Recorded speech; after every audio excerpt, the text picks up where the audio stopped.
بڑے بڑے مطلب تحفے تحائف دے دیے، لیکن قیامت کے دن اللہ کے ہاں تلنے کے لیے وہ عمل ہونا چاہیے جو اللہ کے لیے کیا ہو، جو ریاکاریوں سے پاک عمل کیا گیا ہو، جو سنت کے مطابق ہو، بدعت پر نہ،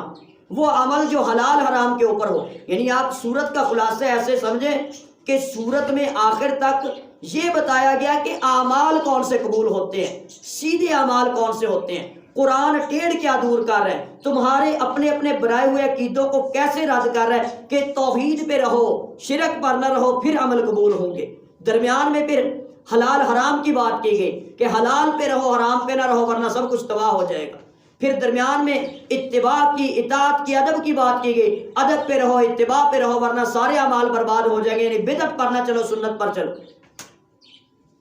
تو یہ وہ چیزیں ہیں مطلب جو ضروری ہیں کہ عقیدہ توحید ہو، شرک نہ ہو،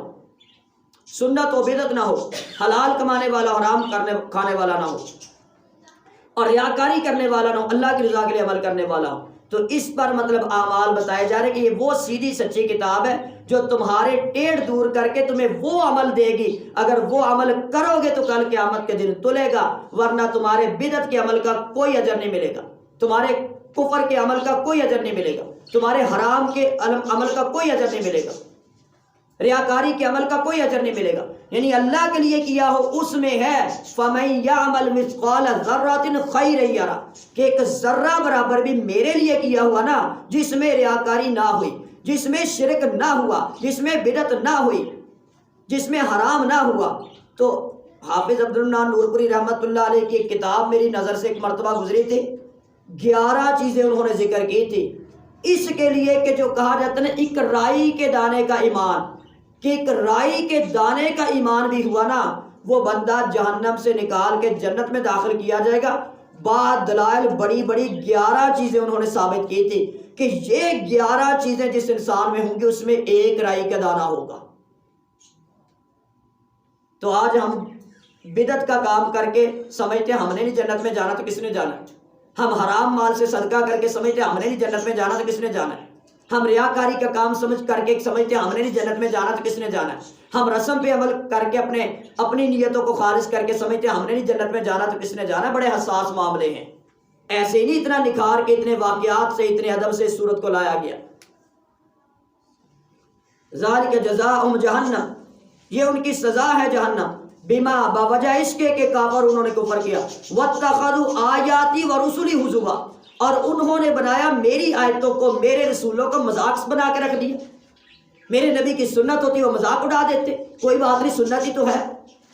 میری آیات ہوتی وہ اپنا فتویٰ لے آتے، اپنی عقل لے آتے، اپنی دادی پیش کر دیتے، اپنا ابا پیش کر دیتے، اپنی نسل پیش کر دیتے، اپنے آبا و اجداد پیش کر دیتے۔ اور مذاق کس کا نام ہے؟ اماں نہیں مانتی ہے، ابا نہیں مانتا ہے، خاندان میں نہیں چلتا ہے، برادری نہیں مانتی ہے، تو یہی اور کفر کس کا نام ہوتا تھا؟ یہی کفریہ چیزیں تھیں، یہی رسمیں تھیں وہ جو ہم نے اپنے اوپر مسلط کی ہوئی تھی ہمارے اوپر والوں نے۔ ذالک جزاؤہم جہنم بما کفروا واتخذوا آیاتی ورسلی ہزوا، ہم نے تو رسول آئیڈیل ماڈل دیا تھا، ان کو پسند نہیں آئی سنت، داڑھی ان کو پسند نہیں آئی، پردہ ان کو پسند نہیں آیا، ہر چیز میں انہوں نے حلال حرام کی تمیز ان کو پسند نہیں آئی۔ تو اللہ نے اس ہنسی مذاق کے مقابلے میں آگے کردار پیش کیا کہ یہ لوگ مومن ہوتے ہیں۔ ان الذین آمنوا، بلا شبہ وہ لوگ جو ایمان لائے، وعملوا الصالحات، اور انہوں نے عمل کیے نیک، کانت لہم جنات الفردوس نزلا، ہوں گے ان کے لیے باغات فردوس کے نزلا بطور مہمان نوازی کے،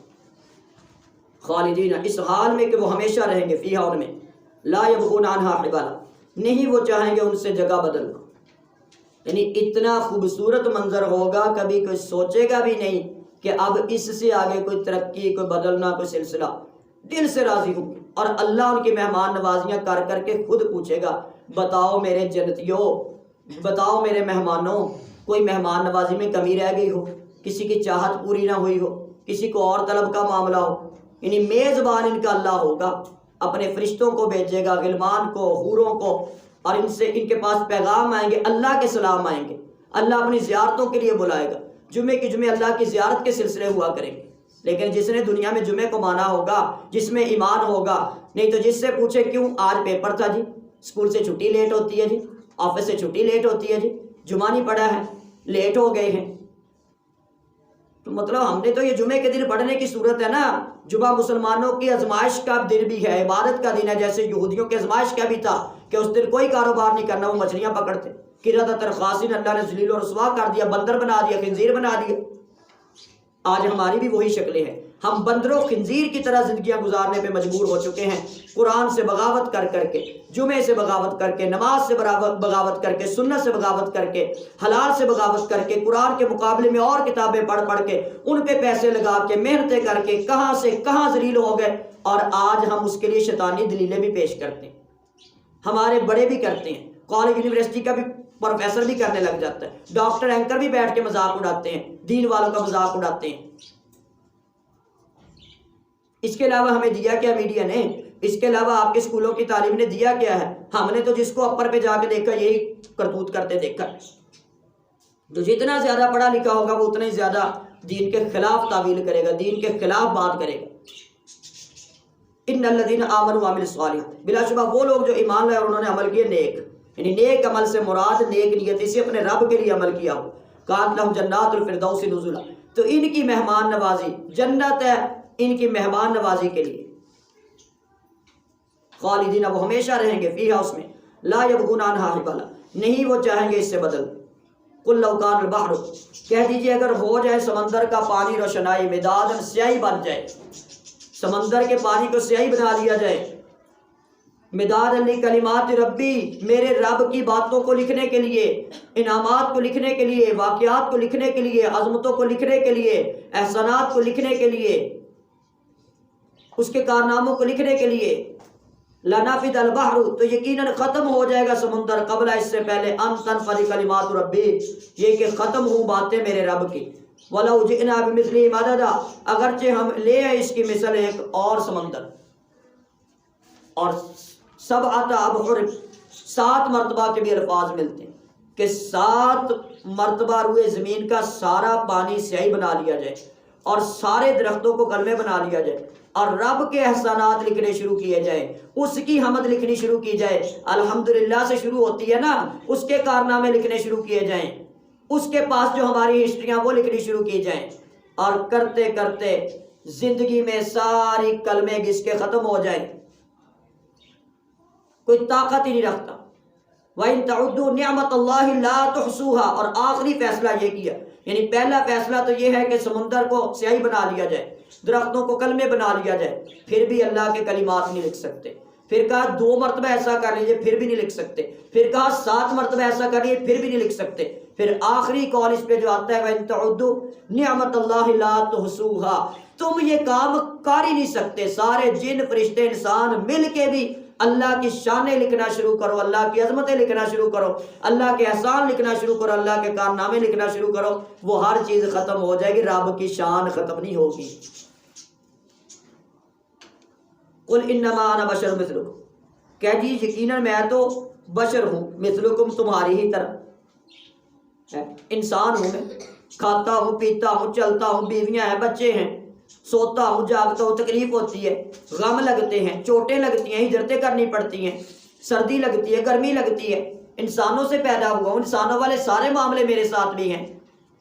میری روح کو بھی تکلیف ہوتی ہے، میرے دل کو بھی چوٹ لگتی ہے، میں کوئی اور مخلوق نہیں ہوں، انسان ہوں۔ یعنی اتنے کردار اللہ نے ذکر کر کے آخر میں بتایا ہے۔ کافروں کے نظریے ہوتے ہیں نا، اللہ کو فرشتہ بھیج دیتا، اللہ کسی بادشاہ کو نبی بنا دیتا، اللہ ہم میں سے کسی چودھری کو پکڑ لیتا، تو اللہ نے سارے کردار ذکر کر کے شروع میں جو درمیان میں کتنے واقعات دوسرے ذکر ہوئے، لیکن سورت کا ربط کیا ہے؟ توحید سے توحید تک کا سفر، اور اللہ کے نبی کی سیرت سے، سنت سے آپ کی ذات تک کا سفر، اور ان ساری ذاتوں سے رب کی ذات تک کہ الحمدللہ الذی انزل علی عبدہ الکتاب، کہ ہم نے اپنے جس بندے پر کتاب نازل کی ہے وہ بندہ کیا ہے؟ قل انما انا بشر مثلکم، بتا دو کہ میں انسان ہوں، بشر ہوں، تمہاری طرح ہوں، تم میں سے چن کے اللہ نے میرے اوپر کتاب نازل کی ہے۔ وَلَمْ يَجْعَلْ لَهُ عِوَجًا، جیسے میرے کردار میں کوئی ٹیڑھ نہیں ہے تو اس کتاب میں کوئی ٹیڑھ نہیں ہے، چونکہ میرا سارا کردار کانا خلقہ القرآن اس کتاب کی طرح ہے۔ اور پھر میرے کردار میں سب سے بڑی چیز کیا ہے؟ انما الہکم الہ واحد لا الہ الا اللہ قیما لینذر بأسا شدیدا من لدنہ ویبشر المؤمنین،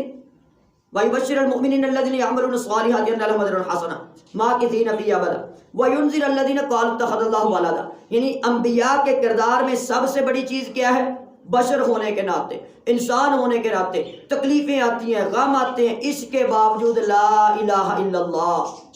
قولوا لا الہ الا اللہ تفلح العرب والعجم، کہ ہم وہ انسان ہیں جن کو اللہ نے اس لیے چنا کہ تم اللہ کا پیغام قل لا الہ الا اللہ، کہہ دو لوگوں سے لا الہ الا اللہ، فعلم انہ لا الہ الا اللہ، جان لو کہ ہمارا کردار لا الہ الا اللہ. تو یہ مطلب آپ کے ساتھ ضم کیا، آپ کو حوصلہ دینے کے صحابہ کہف کا واقعہ، موسیٰ علیہ السلام کا واقعہ، مومن اور کافر کا واقعہ، یہ سارے واقعات ذکر کر کے آپ کو علم دے کے تفہیم دے کے بتانا یہ مطلب ہے کہ اس کتاب اور صاحب کتاب کے پیچھے چلو گے تو تمہارا سٹاپ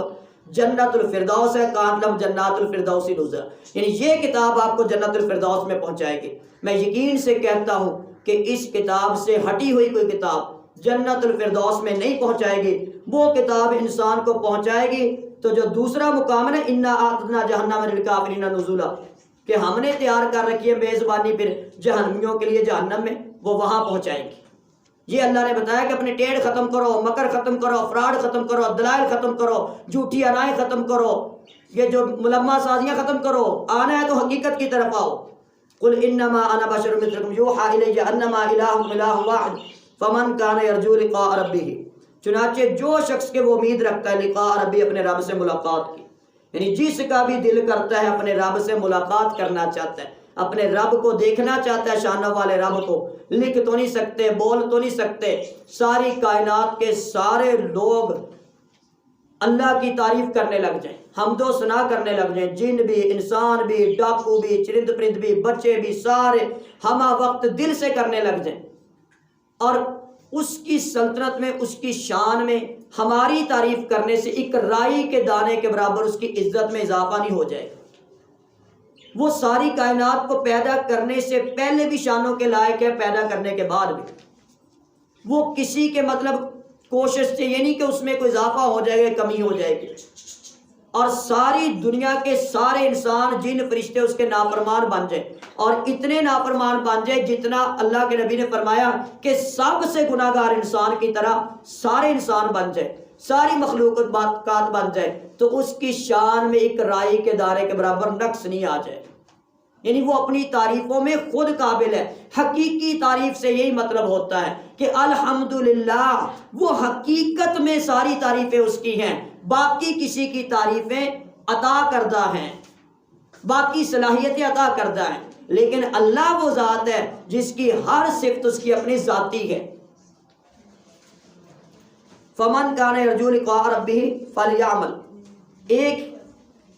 چنانچہ جو شخص امید رکھتا ہے اپنے رب سے ملاقات کی، فلیعمل عملا صالحا، تو چاہیے کہ وہ عمل کرے عمل صالح، ولا یشرک، اور نہ وہ شریک ٹھہرائے، بعبادت ربہ احدا، اپنے رب کی عبادت میں کسی کو، یعنی اللہ کے ساتھ شریک نہ ٹھہرائے. اصحاب کہف سے کے کردار سے لے کے سورت کی آخری آیت تک خلاصہ یہ نکالا کہ سارے نبی، سارے ولی، حقیقی ولی وہ اللہ کی توحید پر ہوتے ہیں. کائنات میں اللہ کی قسم ایک بھی مشرک ولی نہیں ہو سکتا. اب میں اس پہ کہنے میں حق بجانب ہوں کہ ایک بھی ولی کائنات میں ایسا نہیں ہے جو اہل حدیث نہ ہو، ایک بھی ولی. اللہ کی قسم سارے کے سارے ولی، جو حقیقی ولی ہے، رب کی عدالت میں جو ولی ہے، اللہ کی قسم اس کا اہل حدیث ہونا ضروری ہے. اہل حدیث سے مراد قرآن و حدیث کے مطابق ہونا. یہ اس صورت میں بتایا گیا کہ قرآن و حدیث کے مطابق رہو گے تو تم اللہ کے حقیقی ولی